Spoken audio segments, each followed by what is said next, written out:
দেশের পথ যেমন তৈরি করে তেমনি পথ নষ্টও করে। তিনি বলেন, দুর্ভাগ্য দেশের শিক্ষা ব্যবস্থা নষ্ট হয়ে গেছে, এর জন্য দায়ী রাজনীতিবিদরাই। বলেন, রাজনীতিতে সততা এবং স্বপ্ন না থাকলে রাজনীতি সুন্দর হবে না। ক্ষমতায় এসে সম্পদ তৈরি করার মানসিকতা থাকলে মানুষের ঘৃণা ছাড়া আর কিছুই অর্জন হয় না।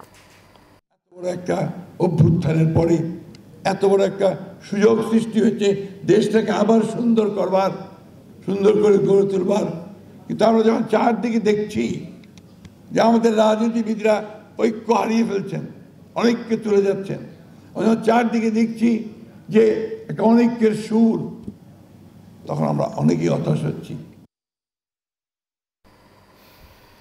জাতিকে মুক্ত করার অঙ্গীকার নিয়ে জুলাই যোদ্ধারা গণ অভ্যুত্থানে শহীদ হয়েছেন বলে মন্তব্য করেছেন বিএনপির সিনিয়র যুগ্ম মহাসচিব রুহুল কবির রিজভী।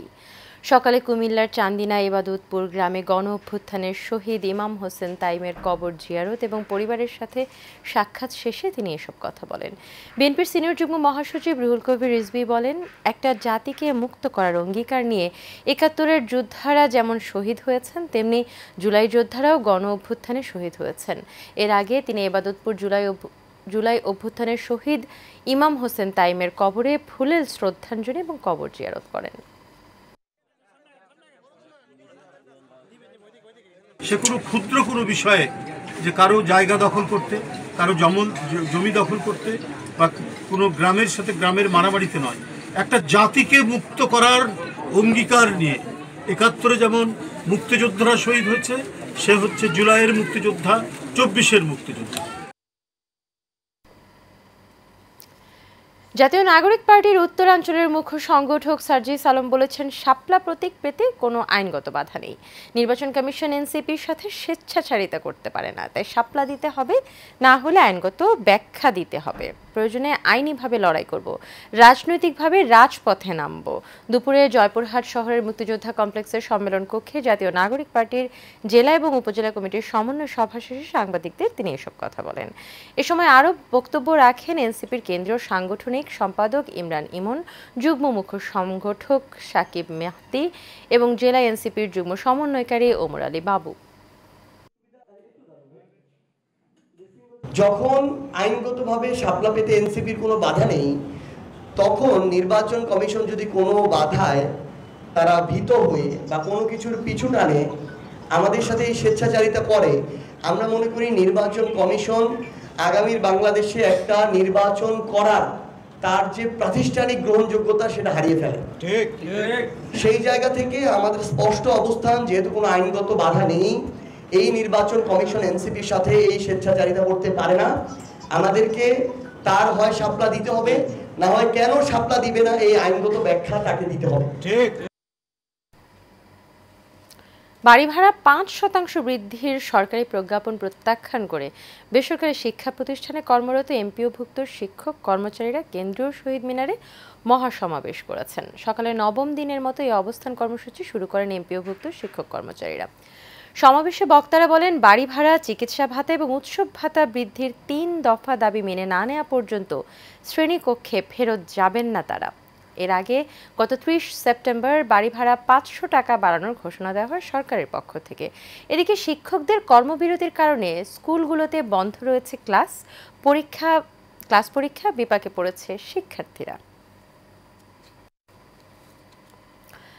জুলাই গণ অভ্যুত্থানে সংগঠিত মানবতাবিরোধী অপরাধের মামলায় সাবেক প্রধানমন্ত্রী শেখ হাসিনাকে নিরপরাধ দাবি করে তার খালাস চেয়েছেন রাষ্ট্রনিযুক্ত আইনজীবী মোহাম্মদ আমির হোসেন। আন্তর্জাতিক অপরাধ ট্রাইব্যুনাল ১ এর চেয়ারম্যান বিচারপতি মোহাম্মদ গোলাম মর্তুজা মজুমদারের নেতৃত্বাধীন বিচারিক প্যানেলে আলোচিত এই মামলায় আসামিপক্ষে যুক্তিতর্ক উপস্থাপনকালে এমনটা দাবি করেন তিনি। এদিন ট্রাইব্যুনালে প্রথম দিনের মতো শেখ হাসিনা সহ ৩ জনের পক্ষে আসামিপক্ষের যুক্তিতর্ক উপস্থাপন করা হয়। পরে যুক্তিতর্ক উপস্থাপন শেষে এক ব্রিফিংয়ে শেখ হাসিনার পক্ষে রাষ্ট্রনিযুক্ত আইনজীবী মোহাম্মদ আমির হোসেন বলেন, শেখ হাসিনা নিরপরাধ। শেখ হাসিনা এবং আসাদুজ্জামান খান কামালের খালাস চাই। এদিকে ট্রাইব্যুনাল ২ এ আশুলিয়ায় হত্যার পর ৬ লাশ পোড়ানোর মামলায় ১৩তম দিনের সাক্ষ্য গ্রহণ চলছে আজ। আমি মনে করি সাবেক প্রধানমন্ত্রী শেখ হাসিনা একজন নিরপরাধ ব্যক্তি এবং তার বিরুদ্ধে যে সমস্ত চার্জ আনিত হয়েছে সেই চার্জগুলি সঠিক নয় এবং সাক্ষ্য প্রমাণেও তা প্রমাণ করতে সক্ষম হন নাই। যেহেতু সাক্ষ্য প্রমাণে সক্ষম হনের আমার অভিমত, অতএব এই সাবেক প্রধানমন্ত্রী শেখ হাসিনা এবং আসাদুজ্জামান খান কামাল ওনারা খালাস পাবেন, এটা আমার প্রত্যাশা। জগন্নাথ বিশ্ববিদ্যালয়ের শিক্ষার্থী এবং ছাত্রদল নেতা জুবায়েদ হোসাইন খুনের ঘটনায় উঠে এসেছে চাঞ্চল্যকর তথ্য। পুলিশের প্রাথমিক জিজ্ঞাসাবাদে অভিযুক্ত ছাত্রী বার্জিস শবনম বর্ষা জানিয়েছেন, বর্ষা এবং তার বয়ফ্রেন্ড মাহির রহমানের প্রেমের জেরে খুন হয়েছেন জুবায়েদ। সকালে বংশাল থানার ভারপ্রাপ্ত কর্মকর্তা রফিকুল ইসলাম বর্ষাকে প্রাথমিক জিজ্ঞাসাবাদ শেষে এসব তথ্য জানান। তবে খুনের বিষয়ে ছাত্রী বর্ষা কিছু জানতেন না বলে জানিয়েছেন পুলিশকে। এ সময় ওসি আরও জানান, ছাত্রী বর্ষার সঙ্গে মাহির রহমানের 9 বছরের প্রেমের সম্পর্ক ছিল। মাহির রহমান বোরহানুদ্দিন কলেজে পড়ে এবং বর্ষা পড়তো ঢাকা মহানগর মহিলা কলেজে। ছোট থেকে পাশাপাশি বাড়িতে তাদের বেড়ে ওঠা। তাদের মধ্যে ছিল দীর্ঘ প্রেমের সম্পর্ক, কিন্তু সম্প্রতি তাদের সম্পর্কে টানাপোড়েন ঘটে।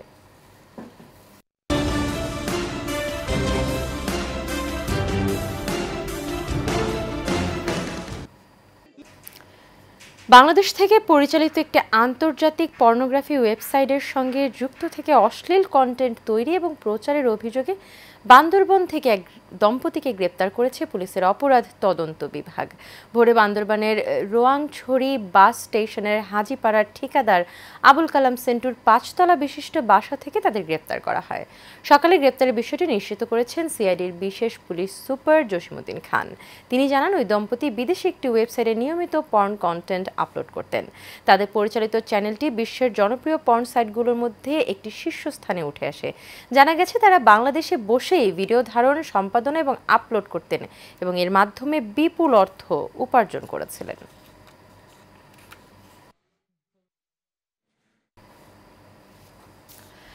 টাঙ্গাইলের নাগরপুরে বিএনপির ভারপ্রাপ্ত চেয়ারম্যান তারেক রহমানের রাষ্ট্র কাঠামো মেরামতের 31 দফা কর্মসূচির লিফলেট বিতরণ করা হয়েছে। উপজেলা সদর বাজারে এই লিফলেট বিতরণ করেন রাজশাহী বিশ্ববিদ্যালয়ের সাবেক ছাত্রদলের সাবেক সভাপতি আতিকুর রহমান আতিক। পরে নাগরপুর সরকারি কলেজ মাঠে আলোচনা সভায় বক্তব্য রাখেন আতিকুর রহমান আতিক। এ সময় উপস্থিত ছিলেন উপজেলা বিএনপির সাংগঠনিক সম্পাদক রবিজ উদ্দিন, দপ্তর সম্পাদক মিজানুর রহমান লাভলু, প্রচার সম্পাদক মোহাম্মদ নজরুল ইসলাম এবং স্বেচ্ছাসেবক দলের সদস্য সচিব জিহাদ হোসেন ডিপটি সহ আরও অনেকে। জাকের পার্টির কেন্দ্রীয় পরিষদের সদস্য এবং ঢাকা বিভাগের সাংগঠনিক সম্পাদক রবিউল ইসলাম রবির মালয়েশিয়াতে সাংগঠনিক সফর উপলক্ষে কর্মী সম্মেলন এবং আলোচনা সভা হয়েছে। জাকের পার্টি মালয়েশিয়ার শাখার কেন্দ্রীয় কার্যালয়ে এর আয়োজন করা হয়। এতে প্রধান অতিথি হিসেবে উপস্থিত ছিলেন রবিউল ইসলাম রবি। বিশেষ অতিথি ছিলেন জাকের পার্টির মালয়েশিয়া শাখার প্রস্তাবিত সহ সভাপতি আলী হোসেন ও আইনাল হক, জাকের পার্টি মালয়েশিয়া শাখার প্রস্তাবিত সাধারণ সম্পাদক জহুরুল ইসলাম জিন্নাতের সভাপতিত্বে এবং কুয়ালালামপুর রাজ্য শাখার প্রস্তাবিত সাধারণ সম্পাদক মহসিন মোল্লার সঞ্চালনায় বক্তব্য রাখেন মালয়েশিয়া শাখার প্রস্তাবিত সাংগঠনিক সম্পাদক আব্দুল আলিম। জাকের পার্টি সেলাঙ্গর রাজ্য শাখার প্রস্তাবিত সভাপতি রুহুল আমিন সহ আরও অনেকে। এ সময় বক্তারা জাকের পার্টির গুরুত্ব এবং প্রয়োজনীয়তা তুলে ধরে বলেন, হোসাইনি ইসলাম প্রতিষ্ঠা করতে হলে জাকের পার্টির বিকল্প নেই। শেষ করবো এশিয়ান নিউজ, তবে যাওয়ার আগে বিআরবি কেবল ইন্ডাস্ট্রিজ লিমিটেড সংবাদ শিরোনামগুলো জেনে নেব আরও একবার।